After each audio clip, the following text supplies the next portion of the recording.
So, good morning guys. Ito po yung aming tanim na sigarilyas. Ayan, may bagong bunga na siya.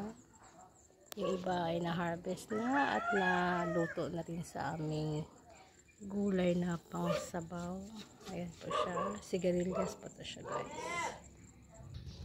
At ito po yung aming tangkong. Ayan, kangkong.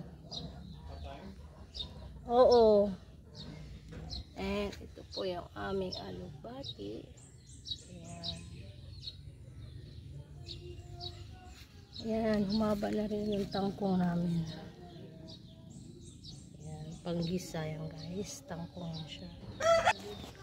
Tapos ito po yung aming sibuyas. Ayan, tinapon po rin na. So, kinuha namin. So, pwede pa siyang pantanin. Sibuyas to guys. And ito po yung radish. Yan, bagong tubo. Ayan, radish po yan. So, this is radish. Ayan guys. Tinanim. So, yan, bagong tubo na radish. Ayan.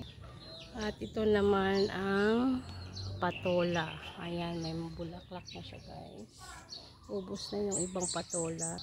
Ito naman ang bunga ng wild patola. Ayan siya guys. Wild patola to siya. Ito naman ang normal na bunga ng patola. Ayan siya guys. Normal to siya. Yung kanina is wild yun. Maliliit. So ayan. Normal bunga ng patola. Mahaba siya guys. So, ito naman yung tanim na okra. Ayan. Okra siya guys. Then, meron kaming tanim na sili. Ayan. Super kahang nito guys. Ayan. Ito naman yung saluyot. Ayan. Kung maggata tayo guys, ito nilagay para mas malasa. Ayan. Ito naman yung kakaibang kangkong. Ayan siya, kakaibang kangkong din siya. Ibang variety din siya ng kangkong. Ayan. So ito kangkong din siya guys. Different variety din siya ng pagkakangkong. Ito din, kangkong rin siya.